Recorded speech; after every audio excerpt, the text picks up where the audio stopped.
सहनाववतु सहनौ भुनक्तु सह वीर्यं करवावहै तेजस्विनावधीतमस्तु मा विद्विषावहै। ओम शांति शांति शांति। वैदिक जीवन पद्धति की इस कक्षा में आप सबका हार्दिक स्वागत है, अभिनंदन है। तप का प्रसंग चल रहा है और तप के विषय में बहुत ही सुंदर चर्चा श्रीमद् भगवत गीता के 17वें अध्याय में कि कायिक, वाचिक और मानसिक तप, और उसके बाद जो हमारा स्वभाव है, स्वभाव के अनुसार हमारे अंदर का तप कैसा है, उसके विषय में सात्विक, राजसिक और तामसिक तप की चर्चा चल रही है। कल एक ब्रह्मचारी जी पूछ रहे थे कि तप तो एक ही होता है और जो धर्म के लिए हो और बाकी जो अधर्म के लिए उसको तप कैसे कहा जा सकता है। बात ठीक है, परंतु कोई व्यक्ति पुरुषार्थ करता है, धर्मार्थ करता है, अपने कर्तव्य को पूरी ईमानदारी से निभाता है, चाहे वह संन्यास आश्रम का कर्तव्य हो, वानप्रस्थ आश्रम का कर्तव्य हो, गृहस्थ आश्रम का कर्तव्य हो या ब्रह्मचर्य आश्रम का कर्तव्य हो, उसमें भी कोई तो ज्ञान युक्त व्यवहार करता है, ज्ञान से, अपने पराक्रम से उसका निर्वहन करता है। कोई उसको अज्ञानता में या राजस गुणों से युक्त होकर के या जो है तमस से युक्त होकर के उनका निर्वहन करता है। कोई जीवन को दिव्यता से जीता है, कोई जीवन को काटता है। तो ऐसी परिस्थिति में हम विचार करें कि हमारा जीवन सात्विकता से युक्त हो, सात्विक प्रधान जीवन हो, जिसमें हम हर प्रकार से अपने जीवन को सुखमय, शांतिमय बनाने का पुरुषार्थ करते हैं। तो जो पहला श्लोक हमने इसमें पढ़ा था, एक बार उच्चारण करेंगे। श्रद्धया परयं तप्तं तपस्तत्त्रिविधं नरैः आफलाकांक्षाभिर्युक्तैः सात्विकं परिचक्षते। तो ये सात्विक जो तप है वो फला आसक्ति से युक्त होकर के जो व्यक्ति तप करता है तो सात्विक नहीं होगा। अनासक्त भाव से, फल की आसक्ति ना हो, अफला आकांक्षा, जो है फल की कामना नहीं है, अनाकांक्षा होकर के, आशा रहित होकर के, हाँ, अपने कर्तव्य को हमेशा ऊपर रख करके जो जीवन को जीते हैं, अपने निज कर्तव्य को ही अपना स्वधर्म समझते हैं, और उस स्वधर्म में जो कुछ भी कठिनाइयां आती हैं, जो भी दुख कष्ट आते हैं, उनको जो सहन करता है, सुख दुख के रूप में, सर्दी गर्मी के रूप में, मान अपमान के रूप में, भूख प्यास के रूप में, यदि उसके सामने बाधा करके खड़ी हो जाती है तो विचलित नहीं होता है, और उससे आकांक्षा भी नहीं है कि ये मैं कार्य कर रहा हूँ, यह सेवा कर रहा हूँ, इसकी जो है मुझको कीमत चाहिए या मुझको ऐसा उत्कर्ष चाहिए, ऐसा बिल्कुल नहीं। कर्तव्य करते चले जाएं और ईश्वर तो हमको देख सुन जान रहा होता है, वो कैसे अन्याय कर सकता है हमारे साथ। वो बड़ा दयालु है, कृपालु है, जैसा जैसा हम कर्म करेंगे वैसा वैसा फल हमको जरूर देगा। उसके यहाँ देर है, अंधेर नहीं है। इसलिए ऐसी जो भावना से अपने कर्तव्य में अडिग रहते हैं वे सच्चे तपस्वी होते हैं। उनकी तपस्या सात्विक तपस्या कहलाती है। उनके जीवन में उत्कर्ष होता है और किसी भी प्रकार का कोई जो है चाह नहीं होती है। उनको परमात्मा की आज्ञा के अनुसार जीवन जीने का स्वभाव हो जाता है, वेदानुकूल जीवन जीने का स्वभाव हो जाता है, और वे वास्तव में सात्विकता से जो है परिपूर्ण होते हैं। उनके जीवन में बस एक ही भावना रहती है कि मैं परमात्मा की कृपा दृष्टि सदा पाता रहूं, उससे कभी मैं विचलित ना हूं। और वह प्रार्थना करता है बार बार परमपिता परमेश्वर से, कुछ नहीं करुणा निधान चाहिए, एक तेरी दया दयावान चाहिए। संसार में यदि परम पिता परमेश्वर की दया आपके ऊपर है, आपको सब कुछ मिलेगा, और यदि उसकी दया नहीं है तो सब कुछ होते हुए भी कुछ नहीं मिलता है। तो ये तप जो सात्विक है तो उसमें परमात्मा का आसरा है, और यही कह रहे हैं कि कुछ नहीं करुणा निधान चाहिए, एक तेरी दया दयावान चाहिए। धन की लगन नहीं मन में समाए, जिसके नशे में तेरा नाम भूल जाए। ऐसा न कोई सामान चाहिए, ऐसा न कोई सामान चाहिए, एक तेरी दया दयावान चाहिए। आदमी न माने पर मान न पड़े, झोपड़ी में जिंदगी बिताना जो पड़े। कोठी न बंगला मकान चाहिए, कोठी न बंगला न मकान चाहिए, एक तेरी दया दयावान चाहिए। दुनिया सताए तो सताने दीजिए, दिल भी दुखाए तो दुखाने दीजिए। ये तप है, अपने कर्तव्य से हमको विमुख नहीं होना है। जो कुछ भी संसार में कष्ट देने वाले लोग तैयार हैं, उनका स्वागत कीजिए। ददतु ददतु गालिम गालिमंतो भवन्तः। दुनिया में कष्ट मिलेंगे, लेकिन ऐसी भावना यदि रहेगी तो आप सच्चे सात्विक तपस्वी बनेंगे। दुनिया सताए तो सताने दीजिए, दिल भी दुखाए तो दुखाने दीजिए। मेहरबान तू ही मेहरबानी चाहिए, एक दया तेरी करुणा निधान चाहिए। क्या कहे उसे जो तेरा नाम न जपे, होकर के मगन सुबह शाम न जपे। ऐसी न हमको जुबान चाहिए, एक तेरी दया दयावान चाहिए। कुछ नहीं करुणा निधान चाहिए, एक तेरी दया दयावान चाहिए। तो परमात्मा का जो आदेश है, जो उपदेश है, उसका जो संदेश है, उसको जो केवल अपना आधार जीवन का मानता है और वैसा ही वो आचरण करता है जैसा उसकी अंतरात्मा उसको आवाज देती है, जैसा उसको पुकारती है, जैसा वो रास्ता दिखाती है, अर्थात परम पिता परमेश्वर की पूर्ण शरणागति को पा करके उसकी आज्ञा के अनुसार वेदानुकूल जो आचरण करता है, वो सच्चा सात्विक तपस्वी होता है। ये जो है सात्विक तप कहलाता है, जो आप यहाँ पर पढ़ रहे हैं। इससे हमारे जीवन का परिष्कार होता है। हमारे जीवन का मूल्यांकन संसार करे ना करे, संसार हमारे किए हुए कर्तव्य कर्मों का क्या मूल्यांकन करता है? हमारा तिरस्कार करता है या हमको पुरस्कार देता है, हमको उपहार देता है, इसकी हमको कोई परवाह नहीं होनी चाहिए। बस हमको अपने संस्कार से, सुसंस्कार से युक्त होकर के उस परम पिता परमेश्वर की आज्ञा को स्वीकार करके, उसको शिरोधार्य करके अपने कर्तव्य को जब हम करते चले जाते हैं और उसमें जो भी कठिनाइयां आती हैं वो हम उसको गले से लगाते हैं, तो वही सात्विक तप कहलाता है। वो चाहे गृहस्थी हो, चाहे वानप्रस्थी हो, चाहे सन्यासी हो, चाहे ब्रह्मचारी हो। कल हमने पिछली कक्षा में चर्चा की थी कि अपने जैसे पूज्य स्वामी सहदेव जी ने पूछा था कि कैसे हम करें इसको, ये क्या तप है? कोई जंगल में जाकर के तप करता है तो क्या वही तपस्वी है? नहीं, ऐसा नहीं है।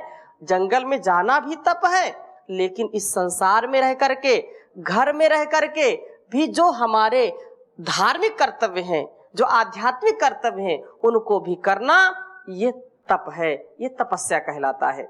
और ये बात जरूर जो चतुर्वर्ण के लिए कही है कि प्रथमे न अर्जिता विद्या द्वितीय न अर्जितम धनम, तृतीय न अर्जितम पुण्यम, चतुर्थे किम करिष्यति। इसलिए संसार में हम अच्छा जी पाए, इस जीवन को तपमय बना पाए, ये ऋषियों का संदेश है। ओम स्वामी जी। सात्विक तप करते हैं तो लोग ज्यादा ही विश्वास हो जाता है परमात्मा के प्रति, होना भी चाहिए। जैसे आपने बताया कि सभी चीज परमात्मा पर छोड़ देनी चाहिए, पर वो सात्विक तप कभी कभी आदमी के लिए, मतलब मैं एक उदाहरण देकर समझाऊंगा, कभी कभी वो काल बन जाता है। जैसे एक हमारे आरएसएस में थे, तो वो शारीरिक तप करते थे, तो इतना तप करते थे, विश्वास करते थे, उनको मतलब परमात्मा पर ज़्यादा ही विश्वास था। तो सांप वगैरह भी काट लेता था तो फिर वो कहते थे कि चलो ठीक हो जाएगा। उषा का क्लास लेते थे, फिर वो जो जड़ी बूटी, फिर एक बार जॉन्डिस हो गया उनको, फिर इलाज नहीं करवाए, विश्वास था, तप करते थे, सात्विक तप करते थे, और वो जॉन्डिस इतना बढ़ गया कि फिर उनकी 2-4 दिन बाद मृत्यु हो गई। हमारे बीच में भी एक हमारे ब्रह्मचारी थे, अभी है भी, वो भी मतलब बहुत सेवा भी देते थे, और अभी इतनी विश्वास उनकी बढ़ गई थी कि 2 दिन वो मतलब ऐसा किए कि अभी मतलब जूझ रहे हैं मौत से। तो फिर वो सात्विक तत्व का ठीक है, आपकी बात आ गई। इसमें इसका तात्पर्य ऐसा कभी नहीं लेना चाहिए कि ईश्वर के ऊपर हम भरोसा करते हैं, हम सदकर्म करते हैं तो हम बिल्कुल तपस्वी हैं और हमको कुछ नहीं होगा।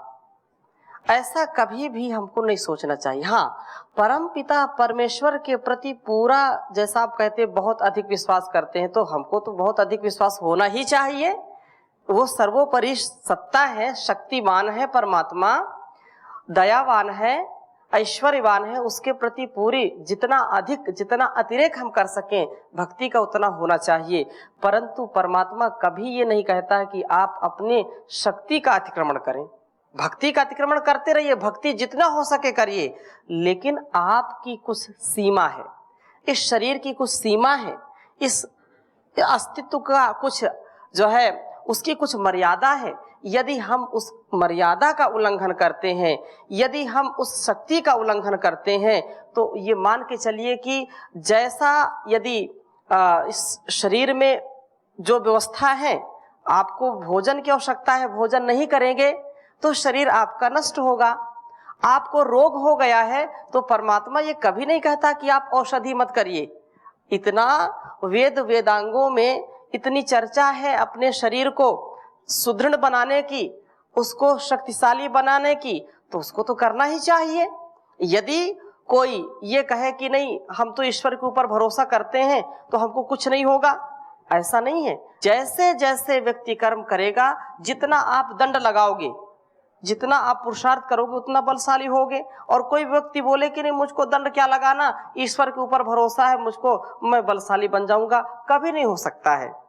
मुझको ईश्वर के ऊपर भरोसा है, मैं अन्न जल ग्रहण नहीं करूंगा, मेरा ऐसा स्वास्थ्य चलता रहेगा, ऐसा नहीं होता है। हाँ, आप कुछ अपवादों की बात कर सकते हैं कि ऐसे कई महापुरुष मैंने भी सुने हैं कि वो भोजन करते ही नहीं है, केवल कुछ पत्तियां खा करके रहते हैं, कुछ जल पी करके रहते हैं। तो अपवाद की गणना नहीं की जाती है। लाखों करोड़ों में कोई ऐसा हो सकता है तो उसका निषेध नहीं है, परंतु एक सामान्य जो नियम है, सामान्य जो व्यवस्था है, उसमें आप जैसा जैसा कर्म करेंगे वैसा वैसा आपको फल मिलेगा। आप विद्या में ज्यादा पुरुषार्थ करेंगे तो विद्यावान बन जाएंगे, शरीर में ज्यादा पुरुषार्थ करेंगे तो शरीर से पहलवान बन जाएंगे। जितना अगर धन के लिए आप ज्यादा पुरुषार्थ करेंगे तो धनवान बन जाएंगे। ऐसा ये एक नियम है कि जैसा जिस क्षेत्र में जो व्यक्ति करता है उसको वैसी सफलता मिल जाती है। ऐसे अनेक महापुरुष हुए हैं जिन्होंने अपने शरीर को ध्यान नहीं दिया, भक्ति खूब की, लेकिन उनको कैंसर हो गया, उनको जो है अल्पकाल में ही संसार को छोड़ के जाना पड़ा। तो ऐसा नहीं होना चाहिए। महर्षि दयानंद जी के जीवन को देखिए, वो विवेकवान भी थे, पहलवान भी थे, प्रज्ञावान थे, हर प्रकार से सामर्थ्यवान थे। तो ऐसे हम विवेकी बने। ये वेद का जो है आदेश है कि हमारे शरीर भी वज्र की भांति कठोर हो और हमारा हृदय जो है मक्खन से ज्यादा कोमल हो। शरीर से हम वज्र के भांति रहे ताकि हमको इस संसार में वातावरण से या अन्य पुरुषार्थ करने में कोई बाधा ना होनी चाहिए। लेकिन यदि पुरुषार्थ नहीं करेंगे तो शरीर कभी भी ऐसा नहीं कि वो वज्र की भांति बन जाए। अभ्यास से, निरंतरता से, श्रद्धा से, भक्ति से कुछ चीज जरूर होती है। आपने एक बात बीच में कही कि उनको इतना अधिक विश्वास था। विश्वास होना चाहिए, विश्वास का लेवल होना चाहिए, और जैसे हमारे विचार होते हैं वैसा कार्य होता है। वो अपवाद में वैसी स्थिति होती है, लेकिन वो हमेशा उस चीज को आप घटित करते रहें कि नहीं मुझको परमात्मा के ऊपर विश्वास है, मैं कुछ नहीं खाऊंगा, मुझको जो है पौष्टिकता मिलती रहेगी, ऐसा नहीं है। ऐसा बिल्कुल नहीं है, क्योंकि ईश्वर ने आदेश दिया है, उपदेश दिया है कि अन्न का अपमान न करें। अन्न से ही प्रजा का उद्भव होता है और अन्न ही हमारे लिए सर्वोपरि है। अन्न से हमारे अंदर वीरता, शौर्य, साहस और स्फूर्ति आती है, वीरवान बनते हैं और उससे प्रजा उत्पन्न होती है। तो ये तो ईश्वर का निर्देश है, उपदेश है। ठीक है। ओम। स्वामी जी, मेरा एक प्रश्न है जी कि जैसे कर्मफल व्यवस्था है, जी जी तो कर्मफल व्यवस्था में तो जो जैसा कर्म करेगा उसे फल मिल जाएगा। निश्चित रूप से ईश्वर की विशेष उपासना या प्रार्थना करने से कुछ बदलाव हो सकता है, या जैसे भक्ति मार्ग में लोग कहते हैं कि ऐसा करना चाहिए, या फिर वो सब वैसे ही चलता रहता है तो फिर ईश्वर की जरूरत ही नहीं है, तो बस अच्छे कर्म करे और बस जैसे बहुत सारे वेस्टर्न कंट्री में भी वो दान भी देते हैं, हिंसा भी नहीं करते और मतलब जीते हैं अच्छे तरीके, मतलब ठीक जीते हैं जिंदगी को। तो क्या ईश्वर की अगर उपासना न की जाए तो और कर्म फल व्यवस्था में विश्वास सिर्फ रखा जाए तो भी चल जाएगा क्या काम, या फिर ईश्वर पे जरूरी रखना पड़ेगा? काम तो चलता ही है।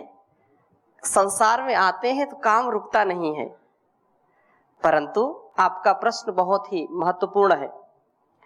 आज संसार में ऐसे लोग बहुत तर्क देते हैं, बहुत विचार होते हैं कि भाई देखो ईश्वर ने इस शरीर, जैसे हम कहें कि ये तो परमात्मा की विशेष कृपा है कि हमको मानव शरीर मिला, इसमें ईश्वर क्या कृपा है? प्रश्न जो है वो करते, इसमें ईश्वर की क्या कृपा है?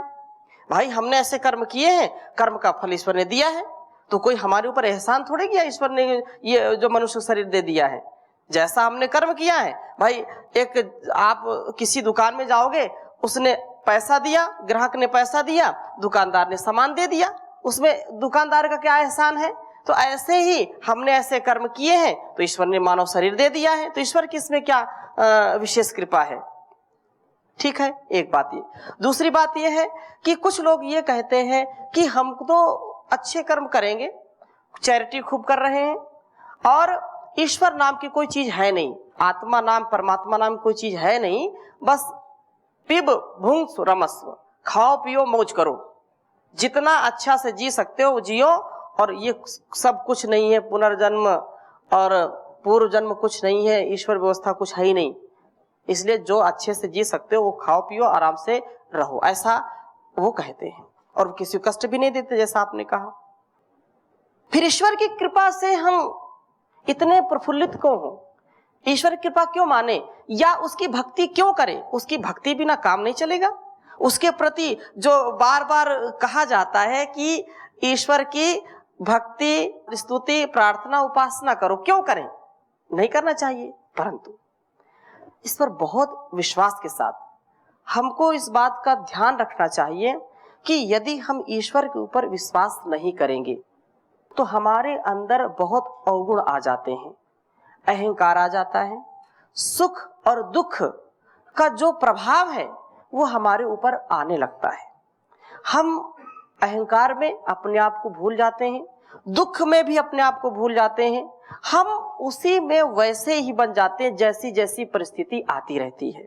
अंदर से हमारा अपने आप कोई हमको संभालने वाला नहीं होता है। लेकिन जब हम ईश्वर के ऊपर भरोसा करते हैं, ईश्वर नाम की कोई सत्ता या उस व्यवस्था को हम स्वीकार करते हैं, तो हमको ये लगता है कि हमारे ऊपर भी कोई है। हमारे अंदर विनम्रता आती है, हमारे अंदर समरसता आती है, हमारे अंदर इतनी भक्ति आती है कि हम ये चाहते हैं कि ये तो कुछ है नहीं हमारा, और वो ईश्वर के द्वारा दिया हुआ है।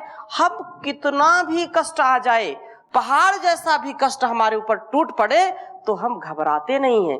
वो ईश्वर की कृपा से ही हम साहस जो है प्राप्त करते हैं, बड़े से बड़े दुख को भी हम झेल जाते हैं। इसलिए उस ईश्वर की स्तुति प्रार्थना उपासना करनी चाहिए। महर्षि दयानंद जी से भी ऐसा किसी ने प्रश्न किया था कि क्यों करें इसकी, ईश्वर की स्तुति प्रार्थना उपासना क्यों करें?